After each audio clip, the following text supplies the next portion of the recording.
gets pushed back, but then when he has to go forward, the snag is he can't see the taxiway or the runway, and that's where the nose lowering was developed, mainly using this aircraft.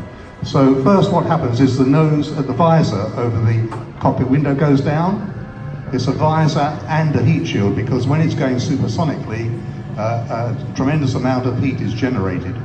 But obviously you don't need it for taxiing. Now even with the visor down, and you can now see the cockpit window proper, he can't see the taxiway or the runway. So to taxi out onto the runway and for takeoff, the nose goes down to 5 degrees. It's hydraulically powered, as some of you may have heard on the announcement outside. It's been restored by a group called Heritage Concord, and is one of just 3, I think, now that work. So he taxis out, gets to the runway, all 4 engines are running by now, and unlike modern airliners, to take off in a Concord, you put all of the thrust levers to full power. That's the Olympus engines coming to full power. It really takes off like a rocket, but when it gets to 70 miles an hour, Simon will switch on the afterburners, which basically shoots pure jet fuel into the exhaust, and that really does give it a thump. And it carries on the runway until 247 miles an hour, which is faster than a Formula One racing car goes. So an extremely fast takeoff, climbs away. After a short while, they switch off the afterburners to cut the noise down so it doesn't annoy the Queen as they fly over Windsor Castle. And then he cruises out over to the Bristol Channel, making sure to keep just subsonic, because it wasn't allowed to make sonic booms over the land. He starts to clean the aircraft up into its supersonic profile, so the nose comes up to 0 degrees.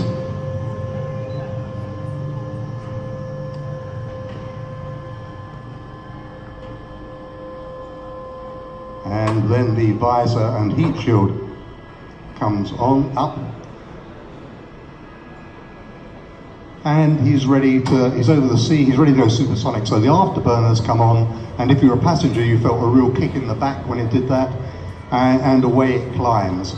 It goes beyond the speed of sound, but when it gets to 1.7 times the speed of sound, Mach 1.7, they can switch the afterburners off, because the engines and intakes are so efficient, it can power it to beyond twice the speed of sound. Now the regular Concords that went into airline service, they went just over twice the speed of sound, 2.02 Mach, 1,350 miles an hour. This Concord, because it was the research nose that goes down the furthest, it goes down to 17.5 degrees, which we'll now demonstrate.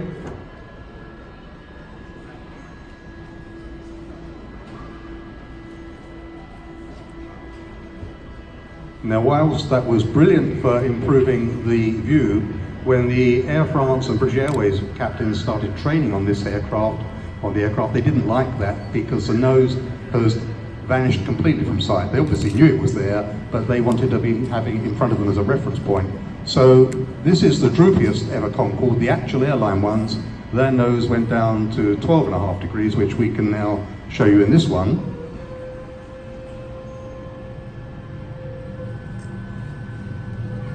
So if you ever saw a Concord coming into land at London or New York or wherever, this is what it would look like. It would be coming in with its head held high and its nose drooped like that.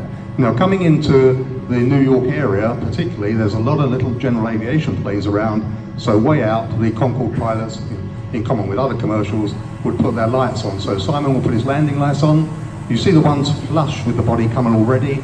The other ones, which were retracted to keep its supersonic profile nice and slick, are coming down from under the body, and when they're fully down, they illuminate.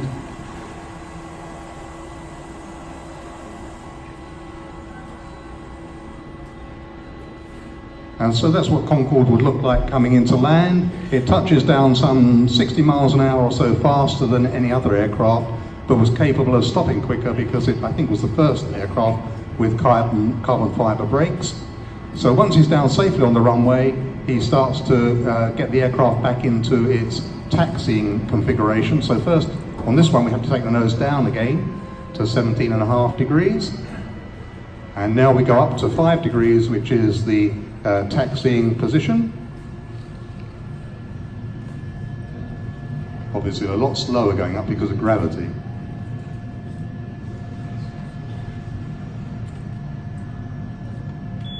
And so that's how he would taxi around onto the stand, air bridge gets connected. Once it's all connected, the pilots would typically then restore the aircraft to its supersonic profile, so the high-paying passengers, when they got off, saw Concord in its slick form. So there you have the nose coming up to 0 degrees.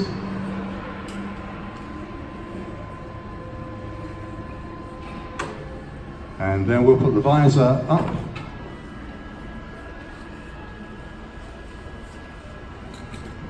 And that's it, folks. You've had a demonstration of Concord's nose.